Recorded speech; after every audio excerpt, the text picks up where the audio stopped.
Om Swastiastu. Selamat pagi anak-anak. Semoga dalam keadaan sehat dan berbahagia.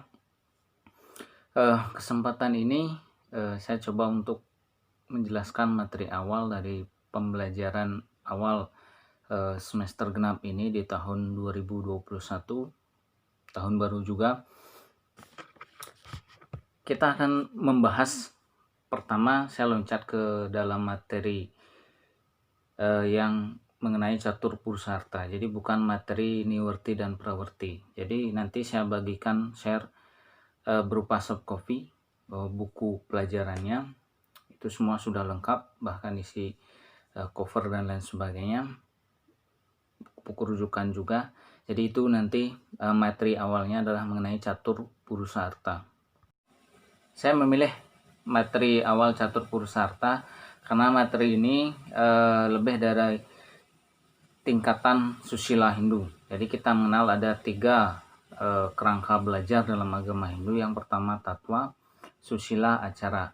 Tatwa itu adalah masalah ketuhanan,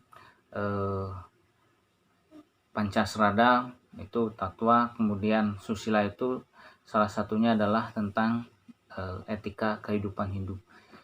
Jadi di sini kita akan membahas tentang catur purusarta. Itu bagian dari kesusilaan Hindu.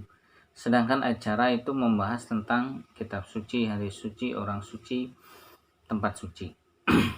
Jadi fokusnya adalah mengenai konteks kesusilaan. Dari segi definisi, nanti saya share materinya berupa PowerPoint. Silahkan dibuka di Classroom. Kemudian catur purusarta ini selalu berkelindan atau istilahnya papasan dengan yang disebut dengan catur asrama. Jadi tidak berdiri sendiri. Sekali lagi saya pahami catur purusarta itu sebagai dalam konteks susila atau etika kehidupan. Bahwa antara catur purusarta dengan catur asrama selalu berkelindan, selalu berpasangan. Catur asrama kita ketahui 4 jenjang hidup manusia, brahmacari, grihasta, wanaprastha, biksuka. Dengan catur purusarta yaitu 4 tujuan hidup manusia, catur 4 purusa manusia, arta itu artinya tujuan, bukan benda, bukan harta, tapi artinya tujuan. Jadi 4 tujuan hidup manusia. Dharma, arta, kama, dan moksa. Dharma yang akan saya bahas dalam konteks ini, dharma itu artinya banyak ya. Bisa berarti agama, bisa berarti kewajiban, bisa berarti kebajikan, bisa artinya kebaikan, bisa berarti ketulusan. Dharma sekarang ini yang kita bahas dalam konteks ini adalah kewajiban. Jadi yang pertama sekali yang ada dalam benak saya adalah dharma seorang siswa atau brahmacari. Jadi ini yang akan saya tekankan, apa kewajiban seorang sisya, seorang putra. Jadi kalian masih digolongkan ke dalam seorang anak begitu, putra. Putra itu artinya anak, jadi tidak hanya seorang laki-laki tapi juga anak, dalam konteks ini seorang perempuan.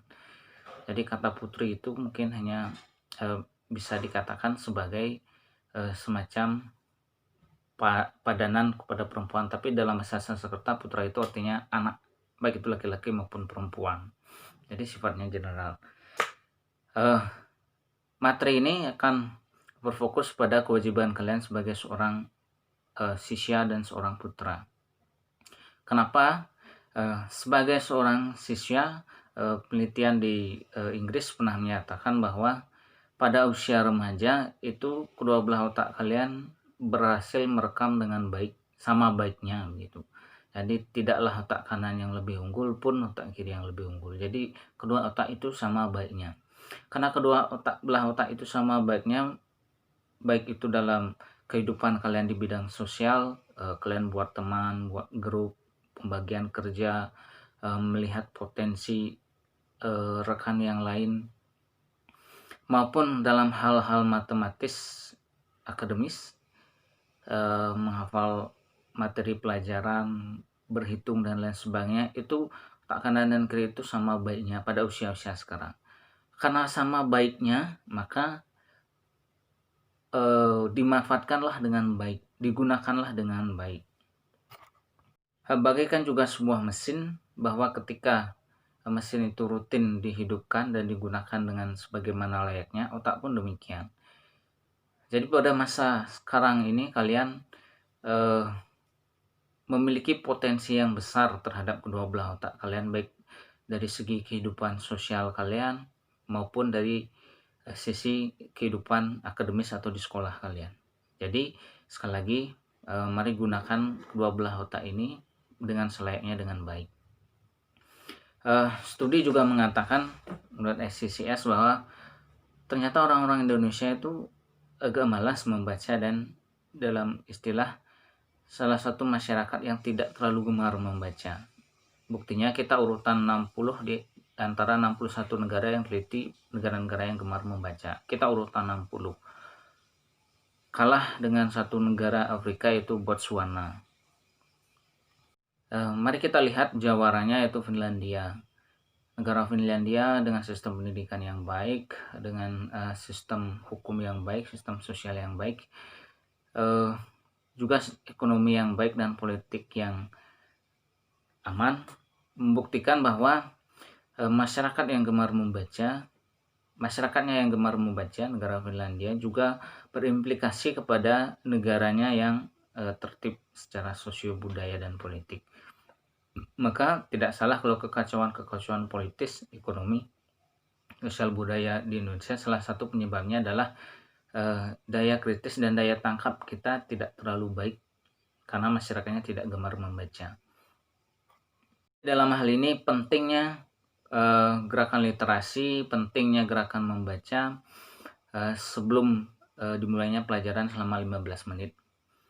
Sekali lagi, membaca tidak hanya menguatkan kalian tentang kompetensi atau keahlian yang akan kalian miliki, tidak juga mengenai tentang hal-hal yang berupa matematis akademis, tetapi studi juga sekali lagi di Inggris mengatakan bahwa orang-orang yang memang gemar membaca, memahami apa yang dibaca, kemudian secara disiplin membaca setiap hari, itu akan dapat mengatasi masalah-masalah sosial budaya pada dirinya terhadap lingkungannya dengan sangat baik dan sistematis. Artinya dengan kalian rajin membaca, memahami bacaan, dengan kalian disiplin dalam belajar, maka permasalahan hidup kalian akan dapat kalian atasi dengan cara-cara yang sistematis dan dengan cara-cara yang terstruktur, dalam pengertian bahwa segala permasalahan baik di dunia kerja, dunia sosial, dengan orang tua, relasi dengan pacar dan lain sebagainya dapat kalian atasi karena otak kalian sudah terbiasa untuk menyerap semacam bekal-bekal atau bahan-bahan dari bacaan itu, sehingga pikiran kalian akan lebih tersistematis, lebih terstruktur, lebih tersusun dengan baik. Itu akan terproyeksi atau dapat dilihat dari bagaimana cara kalian menyelesaikan masalah dan cara kalian bagaimana menghadapi hidup dan kehidupan. Membaca tidak sesederhana dalam menghafal, tidak sesederhana dalam menganalisis, tidak juga sesederhana dalam menghitung. Membaca itu kompleksitasnya, membaca itu atau belajar itu adalah memiliki kompleksitas yang sangat tinggi, bahkan berimplikasi atau berpengaruh terhadap hidup dan kehidupan kalian, utamanya lah dalam mengatasi segala permasalahan. Kenapa saya di awal membahas tentang catur purusarta, dharma seorang Brahmacarin, dharma seorang putra. Itu kan saya bahas mengenai 3 submateri awal, yaitu tentang penghormatan terhadap catur guru. Kemudian yang kedua adalah mengenai Sukla Brahmacari, Sewala Brahmacari, dan Krishna Brahmacari dalam konteks kekinian, dan juga mengenai Putra Sesana atau lontar Putra Sesana. 3 materi itulah yang akan saya sampaikan nanti. Yang pertama yang kita akan bahas adalah mengenai penghormatan terhadap catur guru.